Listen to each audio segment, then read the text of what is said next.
Quer saber? Eu vou embora amanhã. E se quiser ver junto, ótimo.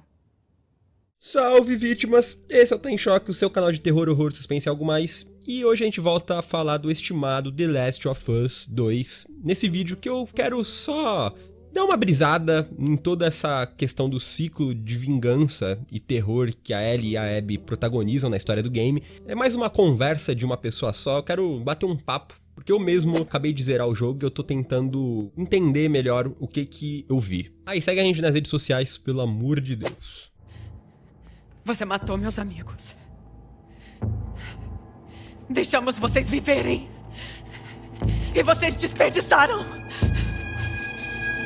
Bom, enquanto que no primeiro jogo desenrola a história com base no nascer de um sentimento, na floração do amor que o Joel sente pela Ellie, essa sequência trata sobre permitir que um sentimento morra, no caso o ódio da Ellie pela Abby. O Joel mata o pai da Abby, a Abby mata o Joel, a Ellie mata o cara da cicatriz, o outro, a Mel e o Owen.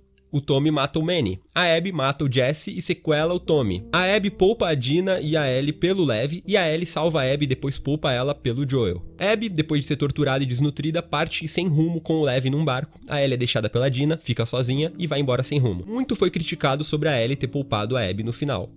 Quando na abertura do jogo ainda eu assisti o assassinato a sangue frio do Joel, um personagem querido que a gente era familiarizado, estranhamente pelas mãos de uma personagem recém-apresentada e que pior, era controlada por a gente, o jogador, me veio um misto de emoções, raiva, tristeza, curiosidade, é claro, afinal não se sabia quais que eram as motivações da nova, entre aspas, vilã da história. Eu também senti um senso de inevitabilidade, já que dentro do contexto que o Joey se encontrava, depois de tantos anos de luta no mundo hostil daqueles, com tanta façanha, tanta morte acumulada, ao longo desses quase 20 anos de pós-apocalipse, a morte dele faz todo sentido. O que pega a gente de surpresa é a maneira como ela é jogada na nossa cara. Esse é meu irmão. Joel.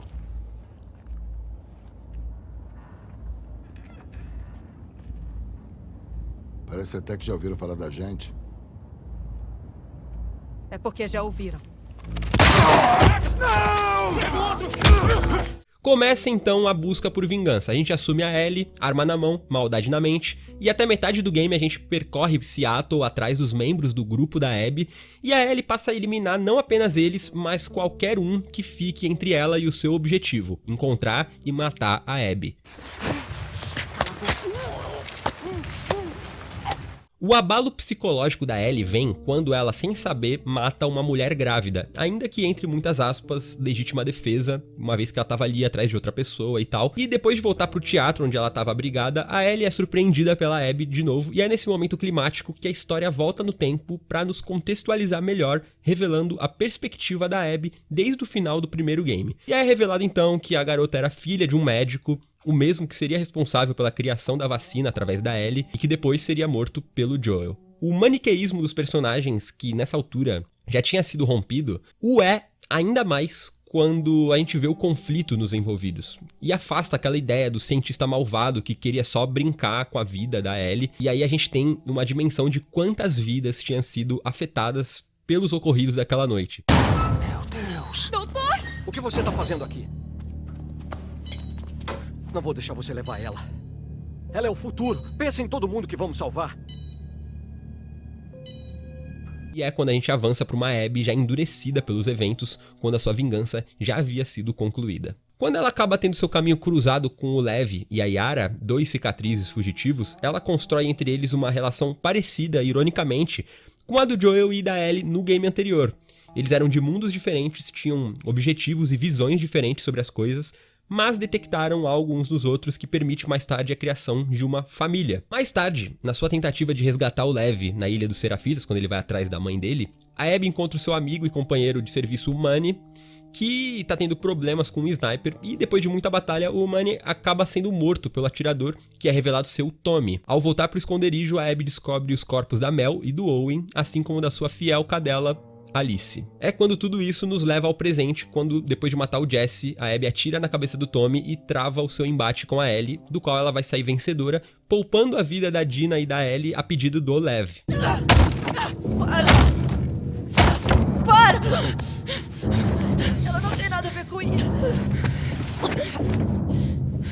Ela tá grávida. Ótimo. Abby!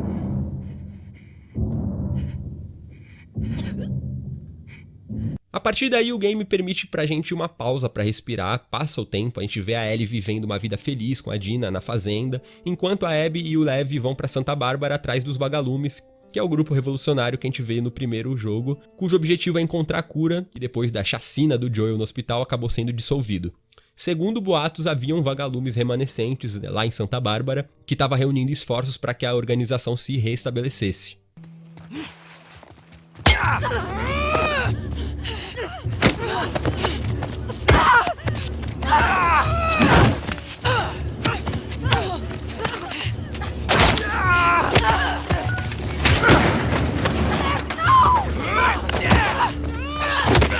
Ao sair de uma casa, a Abby é capturada por um grupo de matadores chamado Cascavéis, e meses depois a Ellie chega na região à sua procura e depois de algumas desventuras acaba encontrando a sua inimiga pela última vez. É você. A luta entre elas à beira-mar é intensa, mas no fim a Ellie sai vitoriosa. Era a hora dela então encerrar o ciclo de vingança, poupando a vida da Abby, que segue o rumo com o Lev pelo mar. Eu tenho ouvido muitas críticas a respeito desse desfecho, já que muita gente queria que tivesse sido diferente, que a Ellie tivesse matado a assassina do Joel e tal, mas eu tenho pra mim que esse teria sido o caminho fácil, enquanto que a Naughty Dog optou pela escolha mais corajosa. Aquela atitude, pra mim, não significa que a Ellie havia perdoado a Abby. Ela só concluiu naquele momento derradeiro que nada daquilo mais fazia sentido. Ela se lembra do Joel, não na sua morte terrível, lembrança que atormenta ela ao longo do jogo inteiro, mas sim num momento pacífico na varanda da casa dele, onde ele olha pra ela com aquele olhar paternal. E como em muitos momentos do The Last of Us 2 nos entrega um roteiro sensível e pontual, onde o que a gente vê diz, às vezes, muito mais do que os diálogos. O Joel jamais iria querer que a Ellie tivesse saído de Jackson para ir atrás de vingança, se expondo a tanto perigo, e com certeza ele não ia querer que ela matasse sangue frio uma mulher vencida, cujo ainda um garoto inocente dependia dela. E é isso que a Ellie se dá conta, e é isso que segura a mão dela, tipo, ué, pera isso, mas e a vingança?